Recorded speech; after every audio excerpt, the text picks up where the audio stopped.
Hello guys. So last videos के अंदर आपने देखा था कि वाइल प्रॉब्लम स्टेटमेंट सेकंड जिसमें वाइल लूप से हमने कुछ क्वेश्चन सॉल्व किए थे। अब चलो बढ़ते हैं आगे और नेक्स्ट क्वेश्चन को देखते हैं। यहाँ पर बोला गया है कि factorial of a number, write a program to find factorial of a number. For example के लिए यहाँ पर दिया गया है और use a for loop. Factorial of a number जो कि आपने देखा होगा 10th स्टैंडर्ड में, आपने इसको क्वेश्चन को सॉल्व करने के लिए आपको 4 मार्क्स दिया जाता था, 3 marks, 4 marks, 2 marks, whatever. So ये फैक्टोरियल नंबर है जो कि हमने बचपन से किया है, वही हमको यहाँ पर सॉल्व करना है। सो ये बस आपके थिंकिंग बढ़ाने के लिए है, लॉजिकल थिंकिंग बढ़ाने के लिए कि किस तरह से आप लूप्स को यूज कर सकते हो। तो चलो आगे बढ़ते हैं और इस क्वेश्चन को सॉल्व कर लेते हैं। Problem statement 3। सो यहाँ पर इसको क्लोज करना चाहूंगा और प्रॉब्लम स्टेटमेंट अलग अलग वीडियोस बना रहा हूँ। सो ये कुछ नॉर्मल 5 to 10 मिनट्स के वीडियोस रहेंगे। सो मेक श्योर कि आप इसको सॉल्व कर रहे हो प्रॉपर वे में। प्रॉब्लम_03 और हम प्रॉब्लम स्टेटमेंट थर्ड बना लेता है और यहाँ पर यूज करना होगा मेन मेथड। अब यहाँ पर इस क्वेश्चन को कॉपी करके पेस्ट कर देता हूँ। कॉपी करके पेस्ट कर दिया और इस पार्ट को कमेंट आउट करूंगा। और यहाँ पर हमारे पास क्वेश्चन है और एग्जाम्पल के तौर पर यानी 5 का फैक्टोरियल बताया था और उसका प्रॉब्लम किस तरह से सॉल्व करना है वो भी बताया। बट यहाँ पर उसने डिक्रीजिंग ऑर्डर में लिया है। इट्स डिपेंड्स कि आप डिक्रीजिंग ऑर्डर में लो या इंक्रीजिंग ऑर्डर में लो। ओवरऑल आपके ऊपर डिपेंड करता है उसको आप किस तरह से सॉल्व करते हो। चलो, इसने जिस तरह से फॉर्मूला बताया है, फॉर्मेट बताया है, उसी फॉर्मेट में हम सॉल्व करने की कोशिश करते हैं। चलो स्टार्ट कर लेते हैं। So take a input from user as a num, which is equals to just suppose 5। हाँ, 5 दिया है तो 5 ले लेते हैं, just suppose। और यहाँ पर बोला यूज अ फॉर लूप।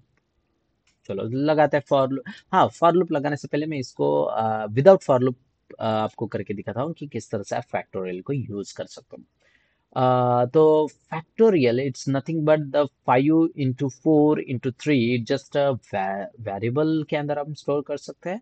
सो मैं यहाँ पर बोलना चाहूंगा it's just a int fact equals to 1। Just I consider one ही, क्यों? तो अगर मल्टीप्लीकेशन में जीरो से करूंगा तो उसकी वैल्यू जीरो आती है, तो ये याद रखना। तो मैं उसको अगर 1 से मल्टीप्लाई करूंगा तो जो वैल्यू है वही रहेगी। सो मेक श्योर मैंने 1 यहाँ पर कंसिडर किया है और यहाँ पर एक फॉर्मूला को यूज करना चाहूंगा। सो फैक्ट इक्वल्स टू, अगर मैं फैक्ट इनटू इनटू नम अगर कर देता हूं और यहाँ पर सिस आउट करके उसकी वैल्यू को प्रिंट कर देता हूं एज अ फैक्ट, जस्ट और राइट क्लिक करके रन एज जावा एप्लीकेशन करूंगा, तो आप देख सकते हो 5 यहाँ पर आंसर आया है। और अब मैं यहाँ पर क्या करना चाहूंगा, इस वैल्यू को, नम को क्या करना चाहूंगा, नम माइनस माइनस, जस्ट कंसिडर नम माइनस माइनस, और इस पार्ट को मैं कंटिन्यूअसली चलाना चाहूंगा। सो मैंने चलाया 1 2 3 4 5, यानी आप देख सकते हो यानी ज्यादा हो गया। 1 2 3 4 5, ओके। जस्ट फैक्टोरियल 120 आंसर आना चाहिए। किस तरह से बताता हूँ। नम की वैल्यू क्या है, 5 है। सो 5 into 1, 1 यहाँ पर कंसिडर हो गया। नम को माइनस माइनस किया है यानी 5 की वैल्यू हो गई 4। 4 into फैक्टोरियल, अभी हमारे पास 5 था। 5 into 4 हो गया 20, 20 इसके अंदर स्टोर हो गया। इस तरह से ये माइनस माइनस करता चला जाएगा और उस फैक्टोरियल के अंदर कंसिडर करके सेट हो जाएगा। राइट क्लिक करके रन एज जावा एप्लीकेशन कर लेता है। तो यहाँ पर आप देख सकते हो आउटपुट आया 120। तो ये करना आना जरूरी है आपको विदाउट लूप। लूप लगाना इतना मुश्किल नहीं है, आप कहीं से भी कोड कॉपी पेस्ट कर सकते हो और उसको याद भी रख सकते हो। But it's not important. आप एक दिन याद कर सकते हो, 2 दिन याद कर सकते हो, 3 दिन याद कर सकते हो, मगर उससे ज्यादा नहीं। आपको वो याद रखने के लिए आपको विदाउट लूप उसका डेटा को लगाना आना जरूरी है। Repetitions of code, repetitions of statement होना जरूरी है और हम यहाँ पर लूप किस तरह से लगाए वो पता चल जाएगा।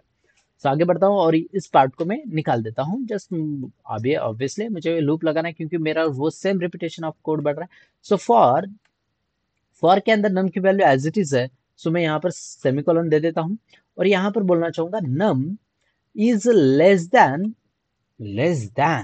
1 तक ले जाना है मुझे, लेस देन और इक्वल टू नहीं, नम इज ग्रेटर देन और इक्वल टू 1 अगर हो वहां तक ले जा, और नम माइनस माइनस माइनस कर दे बस, और स्टार्ट कर देंगे लूप को, और उसके बाद इसको यहाँ पर ले लेता हूँ और इस पार्ट को निकाल देता हूँ, जरूरत नहीं है, मैंने वहां पर ऑलरेडी करके रखा है। और इसको alt sorry control shift F कर दो और ये फॉर्मेट में आ जाएगा।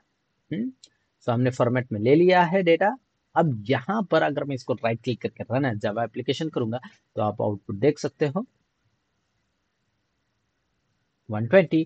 अगर मैं यहाँ पर 3 लेना चाहूंगा तो 3 भी ले सकते हो। 3 कंट्रोल एस टू से 1 इंटू 2 इंटू 3 या फिर 3 इंटू 2 इंटू 1 यानी 3 टू जा 6, आउटपुट आना चाहिए 6, आउटपुट आया 6। सो ये था सिंपल फैक्टोरियल को सॉल्व करने का तरीका जो कि आपने देखा है। सो मेक श्योर आप इसको फॉलो कर रहे हो और इस पार्ट को एग्जीक्यूट कर रहे हो।